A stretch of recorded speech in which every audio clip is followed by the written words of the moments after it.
What's up, Guardians? My name's Games, and today Zer is in the tower. You can find him over in the hangar, which is over in the right section of the tower. As always, you have access to doing his Xenology Quest, which is your exotic ciphers.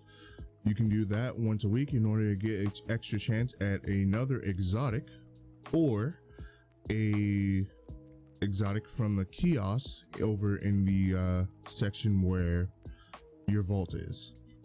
Let's see what we get from the exotic Engram this week.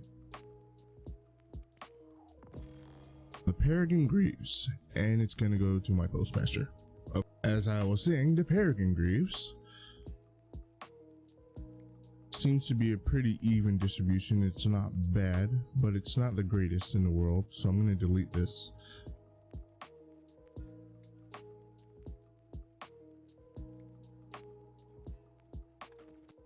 The exotic weapon for the week is the Fighting Lion.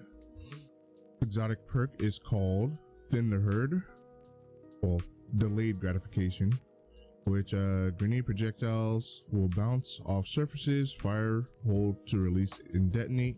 Secondary perk is called Thin the Herd. Direct hits do more damage to enemy combatant shields. Dealing damage increases reload speed. Rapid kills against grenade damage enemies refill the magazine. Nice. It does have a couple of ornaments which I have access to. I believe it might have more, I could be wrong. It also does have an exotic catalyst. Let me see, I have one right here. This exotic catalyst, after this weapon fires, equipped kinetic and power weapons gain a brief period of increased handling and accuracy. So there you go. I believe you can get it from strikes. I could be wrong though. Might have to look that up. Hunter exotic for the week is called the Shinobi's Vow.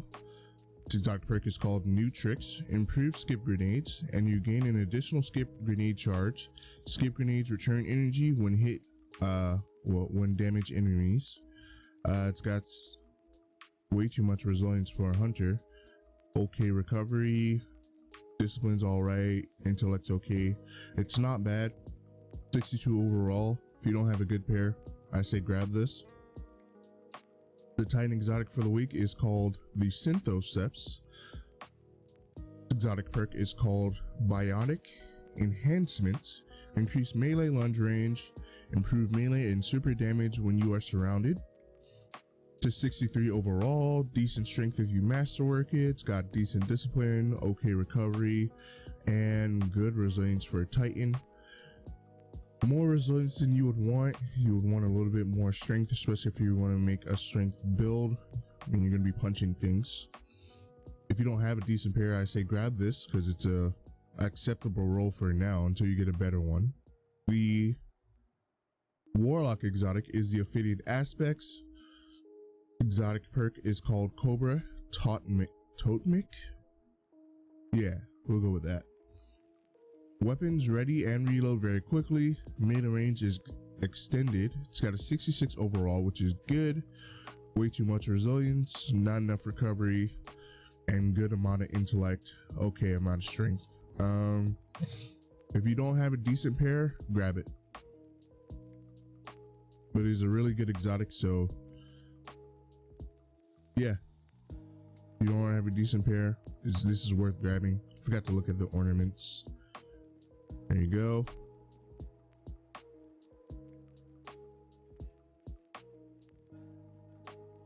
There you go for the Titan. I don't know if Shinobi has the ornaments. No, it doesn't. So yeah. On to weapons. Starting off, we have a 7th Seraph SI-2. Got a pendant mag, full auto trigger, dragonfly, as well as alloyed magazine and fluted barrel with a ranged masterwork. This is actually not bad. Warmind cells have been not as great as they used to be, but hopefully, I don't know, but there's a good chance maybe that they might unnerf them next season. If not, regardless, this is a pretty good sidearm for PvP and PvE. I would say grab it. Next we have the Gnawing Hunger. It's got Rampage, Full Prep, Acarize, Flared Mag Roll, and polygonal rifling with arrowhead break. Not the best you can get, but it's not bad. Especially field prep giving you that extra full magazine. And you also have rampage. You get an increased reload speed for crouching. If you don't have a decent gnawing hunger, this is not a bad one to start with. Got the nature of beast. I'm gonna just say it outright, pass on this one. Despite it has Vorpal weapon, it's no. You also, you get a really good 7 sheriff CQC. What is up with the vendors selling CQCs that are really good? You got barrel shroud. Smooth bore is not great because it increases your projectile spread. You got your choice between appended and tactical mag. You got slide shot, which is more of a PvP, but you can make it work in PvE. And then of course, Vorpal weapon. Who doesn't want extra damage against supers and or bosses and or vehicles and champions? You never know. They might bring unstoppable shotgun next season. So yeah, if you don't have a good CQC, I say grab it. You got the long shadow, it's got snapshot, outlaw, definitely PvP centric. You got the range masterwork. If you're a PvP player, I don't see why you don't grab this. If if you're still looking for a decent 90 RPM in the kinetic slot, it's got some really good scopes, pretty decent aim assist, so I don't see why you wouldn't grab it if you're a PvP head.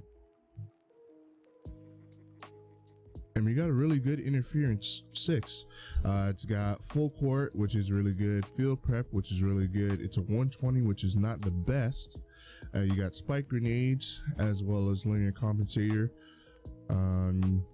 These are more grenade launchers, unfortunately, have become more PvP weapons, but should they decide to unnerf them in terms of legendaries, Anarchy is still pretty decent. It's not as good as it used to be, but it's still pretty decent.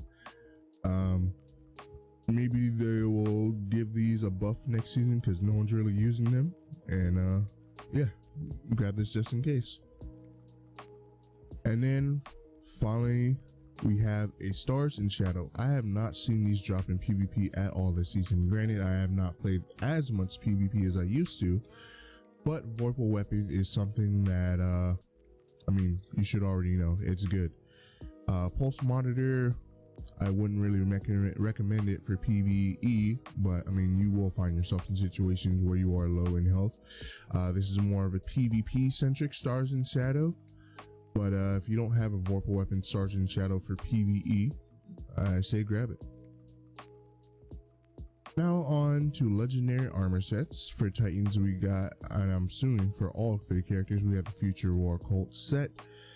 63 overall, which is good. You got 20 resilience, 20 discipline, which is not bad. Got 9 intellect, so you get +2 in resilience and discipline, and 1 in intellect if you masterwork it. You'll have to make up for the lack of recovery. You don't need mobility, and you could make up for the lack of strength with radiant light.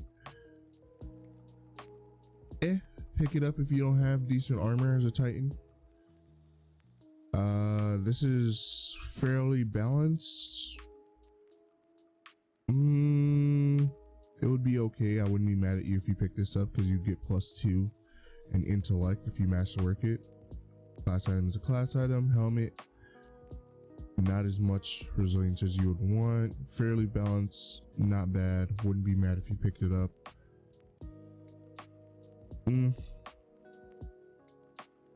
I'm gonna go with no on this one, because even if you masterwork it, you don't get +2 on intellect.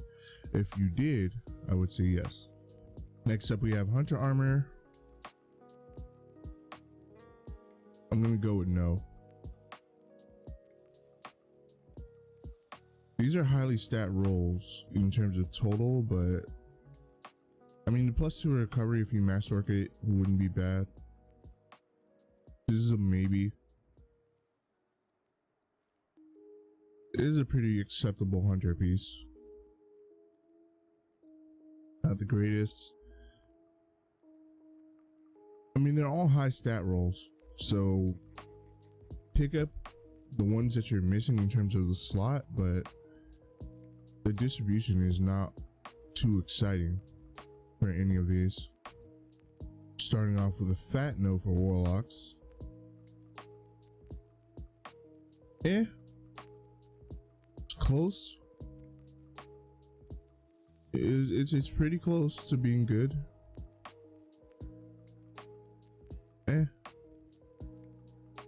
No. Oh, that's all, folks. Let me know in the comment section if there's anything that you'll be picking up from Xer, as well as if there's any other content that you want me to cover. I'm currently working on another video for 5 weapons that I believe everyone should at least try and grind for before Witch Queen, that I believe have value. So look forward to that video. Hopefully I'll have it out either tomorrow or the day afterwards. But until then, my name is The Cell Games. Thank you for watching, and don't forget to